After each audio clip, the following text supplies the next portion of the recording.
It's time for Downtown Local, our chance to take a look at stories from one of LA's coolest neighborhoods. Hi everyone, I'm Callum Medina with you here on Digital 4.2, streaming over on NVCLA.com.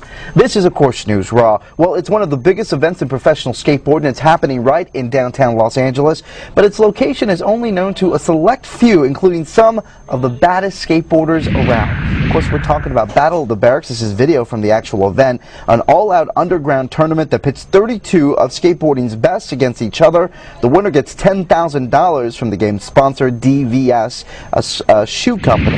All right, I want to introduce you to one of the guys that actually won this thing. Mike Capaldi joins us in our news, and we'll talk a little bit more about it. Mike, thanks so much for joining us. We appreciate it. Yeah, no problem, man. Now, you actually won this thing the first time around, and you're in it to win it this time, right? Which is the third time. Yeah, it's the third one. But I did win the first one. It's cool. And you didn't compete in the second one. I didn't compete in the second one. I didn't. I wasn't invited, actually. Oh man! All right, we'll talk this. We'll talk about that a little bit later on. But talk to us a little bit about how this game is won in the first place. How's it played? Basically, it's like horse for basketball, and it's like skate for skateboarding. So skate, I do a kickflip. Other guy does a kickflip. If he misses his trick, then he gets a letter. So it's like you spell out skate, and if you get the E, then you get to try your letter twice. You get to try it twice. One of the things I think is pretty interesting about this as well is that this is not all done in one night, right? It's a pretty long competition. Yeah, it's over like a 4 or 5 month span, I feel like. It actually takes a while, and it comes up every weekend, so it's like you get 2 videos per weekend. So it's a Saturday and Sunday, a new video pops up, and then it's like fills in the bracket as the months go on.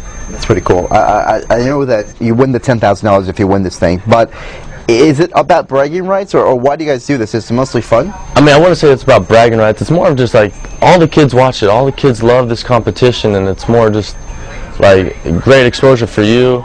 The 10 grand is cool and it's a bonus, but the Barracks doesn't even like to advertise that. They like to just keep it more just skate, just for skateboarding instead of concentrating on some money, you know. And you mentioned that, you know, the fact that it takes this amount of time, this 4 months to do, because they record all these things with video, right, and they put it on the website. Yeah, they record it. Sometimes we'll record it like weeks before we actually like put it on the website. So we'll record it and then just throw it on the website, and then I don't know, they spread it out. They have like a whole strategy of when to do it and stuff like that. I'm not really involved with that, but that's what they do. Talk to us a little bit about the Barracks, because I think it's the whole idea is very interesting. The location is sort of top secret, right? It's owned by Eric Costin and Steve Barrera, and that's kind of where we get the name of the Barracks too. Yeah, I wouldn't say it's actually top secret, just because I know they have like pizza party for kids and stuff. Like they'll have like giveaways and like stuff like that.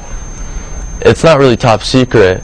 You could probably just Google it and find out where it's at, to be honest. But as fact, like you could go there and like look at the building, go for it, but you're not going to get in. That's what it is. You're not going to get in. I want to show folks a little bit about the website really quickly. Again, it's called barracks.com. Mike, do we know why they post the video online? Just for exposure. It's great for us. It's great for them. It's like they got the best skateboarders skating their competition, and we like to skate their competition, so it goes hand in hand. We help each other out. All right, I want to talk a little bit more about you. And you actually won this thing the first time, as you mentioned earlier. How did that feel? It felt cool because it's over like a 4 or 5 month span, so it was just like you're like stressing about it for like 4 or 5 months. Like a normal contest, it's like it's just one day. You get over in one day. This is like you're thinking about it for months and months. It's kind of stressful, to be honest. I know that skating runs in your family. You have an older brother who was a skater as well, a skateboarder, and he was a guy who actually suffered and beat bone cancer, right? How did that affect you? I'd say it affected me by just him as being a person, showing me how strong he could be, you know? And it's kind of, that's inspirational as it is, because it's like my older brother, to see him going through something so hard, and I don't know, I guess it's just like I'm out skating or something, you know, it's like maybe I'll do this one for my brother, or, you know, just stuff like that. You know, I just try to think of him a lot and try to, I don't know, you know, things could be worse if things are not going my way. You know, yeah, try to think of my brother. I guess it would put a lot of things into perspective. Yeah. Well, speaking of putting things into perspective, let's go back and talk a little bit about the competition again, because you're competing, as we mentioned, in it for the second time, but it's the third time this competition has taken place. But you are competing with an injury. Tell us about that. Yeah, I actually hurt myself, and I didn't skate for like 3 weeks, and I played the contest, and then I actually won the first round. I didn't skate for 3 weeks, and then about 2 days later, I actually re-hurt my ankle. I haven't skated in 3 months now. I hurt my ankle.